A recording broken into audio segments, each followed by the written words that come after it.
What's good with y'all? Today's video is gonna be how I started selling clothes. I want y'all to know I'm not coming off claiming here that I made millions off this or tens of thousands on this job, but I do think it helps for sure, because you never know. Sometimes the work could be slow and you have no source of income, so you should always have some type of double extra source of income coming. But yeah, I first got this idea because I was just praying to God. And this might not be your calling, but some type of business can be your calling. And I just got the random idea to start selling clothes randomly.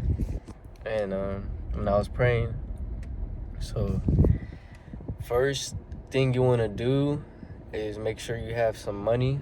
So make sure you got a job so you can invest that money into your business.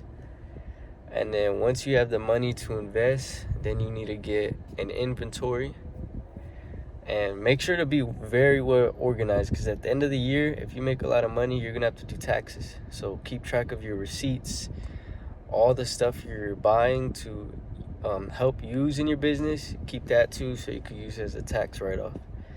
But yeah, I would go to Goodwills, Salvation Armies, local thrift stores, yard sales.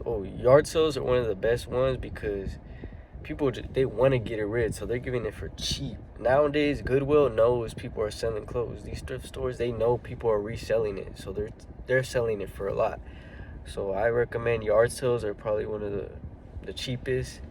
There's some sites online that are bidding. Yeah, so you're gonna have to find some stuff like that, and you gotta know what sells. You gotta have whatever your audience you want it to be. Go for that. I chose like the younger audience, like Y2K, this stuff, because it was like a trend. Lil Yachty and stuff was making a trend and stuff like that. So I would go for clothes like that, and online I would sell my clothes for cheap. So the apps I recommend using are Depop, eBay, Poshmark, Grailed, Instagram. Bro, if anything, any site that has an option to resell clothes, use it, man. The more the better. It does take a while, but yeah, it's better. You just have more options that way. Eventually though, I did get banned on Depop because I told someone that lived close to me that I could just drop off the package instead of mailing it to you to avoid shipping. Depop didn't like that and they banned my ass. So I recommend don't do that, because Depop, out of all the sites I used, Depop was the one that would sell the most. I had like a good flow on there, and then I got banned and it ruined everything. And I honestly kind of stopped my motivation for a bit, but it was a blessing in disguise, because after that I started selling clothes in person. I had bought a clothing rack, and I went to my college and I made a sign that says I'm selling clothes for $5 to $15. And I know that's cheap. In person, I was selling my clothes cheaper than online. That reasoning being so it could spread rumors around the school that this person is selling nice clothes for cheap. Because if you think about it, you will have more consumers like that and build more of a media. And then eventually you can up your price. But the goal in the beginning is you want to build a following.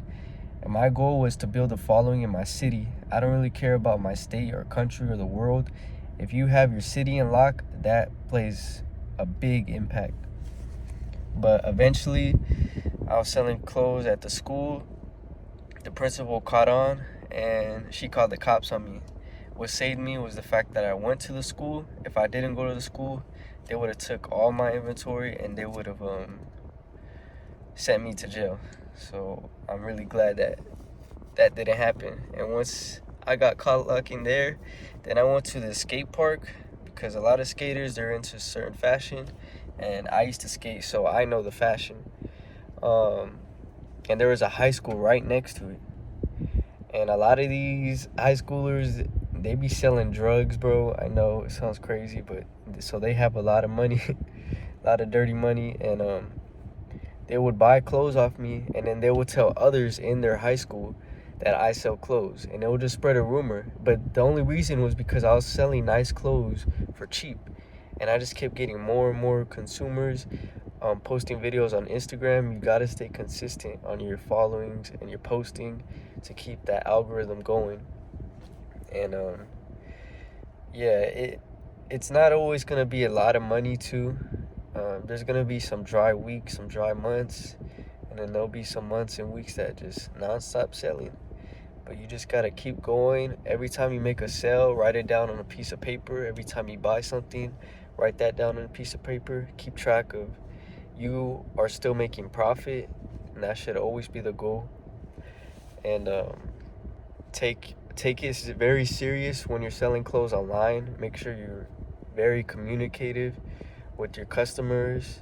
Shipping on time, that helps a lot, because you want to have good stars on your account. No one's going to want to buy clothes from someone that has 1 star on their account.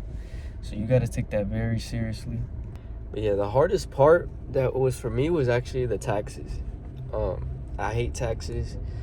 So I highly recommend, like I was saying earlier, keep receipts of everything. Like I'm like really highlighting on that, because it's going to come back to bite you at the end of the year. You're going to have to report that.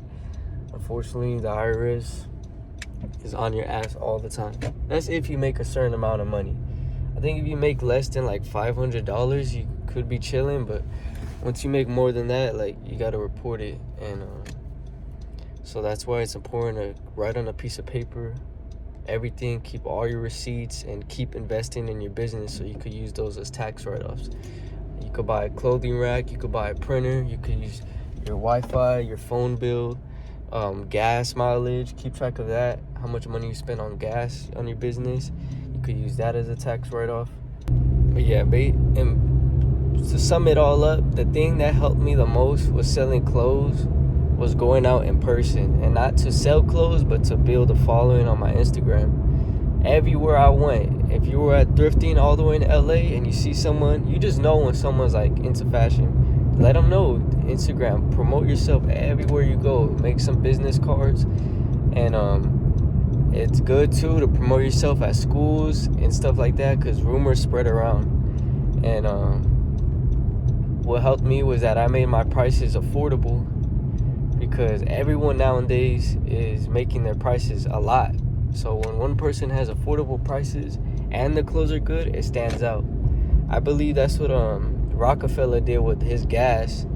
He was selling good quality gas for cheaper. That was the first millionaire, by the way. I should recommend watching that video. But he eventually brought it up.